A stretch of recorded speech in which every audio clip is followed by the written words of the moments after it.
Pertanyaannya, kalau zaman dulu itu cowok itu berburunya daging ya, kita harus bangun pagi, kita berburu, ada kemungkinan kita disikat gitu sama binatang buasnya. Nah gantinya daging itu di sekarang apa? Ya uang. Kalian pikir, kenapa cewek mau sama cowok yang punya duit? Karena jawabannya satu, itu zaman dulu, cewek cari orang yang berotot, yang bisa melindungi dia. Karena gue bilang sama, mungkin kalian lihatnya dunia ini civilized ya, ada gedung dan gue bilang kayak tadi. Tapi satu yang kalian lupa tadi gue bilang, sifat manusia itu selalu sama. Kalau kalian punya goa besar dengan banyak daging, pasti ada orang yang mau rampok goa besar kalian dan banyak daging tadi. Dengan zaman dulu cewek cari cowok yang berotot dan bisa punya banyak daging, itu memberikan keamanan untuk dia. Sama dengan cowok yang punya banyak uang. Tapi sama gue bilang, kalau kalian punya goa sekarang yang besar, kalian punya bisnis yang besar, itu makin banyak binatang buas yang datang, makin banyak orang-orang lain yang mau rebut yang kalian punya. Dan hidup itu kompetitif, dan kalian harus tahu hidup itu zero sum. Untuk kalian bisa dapat sesuatu, harus ada orang lain yang rugi. Nah ini yang banyak orang nggak paham tentang dunia ini. Nggak bisa semuanya untung. Kalau gue untung di sini, pasti ada yang rugi di sana. Gue buka restorannya di sebelah, restoran gue laku. Restoran yang di sebelahnya udah buka 5 tahun lalu, ya pastinya dia nggak laku lagi. Pasti keambil 50% dari marketnya. Hidup itu zero sum. Ada yang dapat pekerjaan hari ini, ya. Ada yang syutingin video itu di belakang sana. Ada videografer lain gitu. Ada 100 videografer lain yang nggak sejago mereka, yang nggak ada di sini, yang nggak bisa kerja. Memang nggak adil. Lu antara lu mau upgrade skill lu mau upgrade terus level lu, atau lu nggak akan pernah nyampe.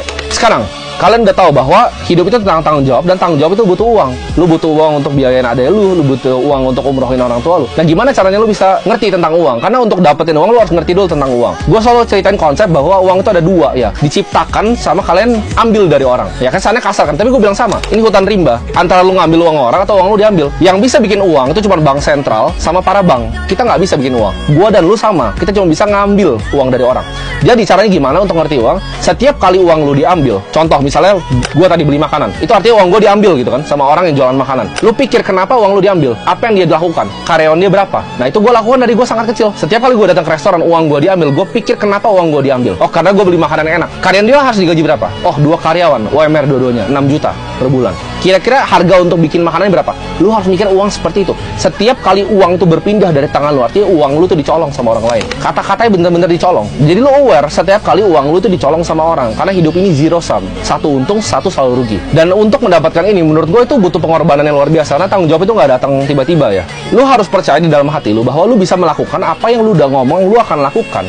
Kalau nggak pasti susah. Setiap lu mau menyerah dalam melakukan sesuatu ya, selalu ingat alasannya. Kenapa lu memulai hal tersebut? Lu kerja ya, lu udah mau nyerah, lu capek, aduh males lah ini, susah seperti ini. Ingat alasan lu kenapa lu berangkat kerja pagi ini. Oh gue punya tanggung jawab, gue harus biayain orang tua gue harus biayain anak gue. Setiap kalian mau nyerah, setiap kalian capek, itu yang kalian ingat. Kalau lu mau ngomong ke gue, lu bikin bisnis susah, bikin capek, sama semuanya juga capek. Dulu gue jualan sedotan tuh, pintu ke pintu, jadi sales sedotan. Pernah nggak lu jadi sales sedotan? Lu di SMP masih asik main layangan, gue jadi sales sedotan, dan lu bingung kenapa hidup lu di sana dan gue di sini. Itu nggak adil gitu.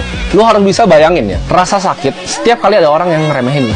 Oh lu mah nggak bakal jadi orang apa-apa. Oh bisnis lu nggak bakal jalan. Ah lu mau coba begini nggak akan pernah berhasil. Lu bayangin setiap kali lu mau nyerah, semua mulut-mulut orang-orang itu. Bahkan yang sakitnya lagi, orang-orang itu kadang bukan dari orang terjauh dari lu. Kadang itu adalah orang terdekat lu sendiri yang lu kira bakal support lu. Begitu lu cerita, oh gue mau kerjain, nggak usah lah, lu mah nggak bisa. Mungkin orang tua sendiri. Padahal yang lu pengen lakuin adalah cuman pengen bantu mereka jadi lebih baik. Lu pengen angkat derajat mereka. Tapi mereka selalu bilang, oh lu mah nggak bisa, lu mah nggak bisa ini, lu nggak bisa itu. Bahkan orang tua kita sendiri, yang tadinya kita mau banggakan, itu justru yang meremehkan kita. Setiap lu mau nyerah, lu ingat itu. Lu ingat tadi kata-kata orang tua lu yang ngeremehin lu itu. Gue selalu akan bilang bahwa hidup yang tidak dipertaruhkan itu nggak akan pernah bisa dimenangkan. Lu harus pertaruhkan hidup lu. Karena kalau lu mau tujuan akhir yang indah dengan proses yang gampang, itu nggak ada. Lu fokus pada prosesnya. Kerja itu nggak ada yang bisa kaya cepat 1-2 tahun. Itu orang goblok yang bilang bisa kayak gitu. Lu mau kaya ya kerja 10 tahun, 20 tahun. Lu fokus di satu bidang, jadi yang terbaik di bidang itu. Dan lu akan hal-hal sulit. Dan lu fokus, lu disiplin dan lu fokus. Lu master craft lu. Karena di sini gua kasih tau, nggak ada hal yang gampang untuk mencapai masa depan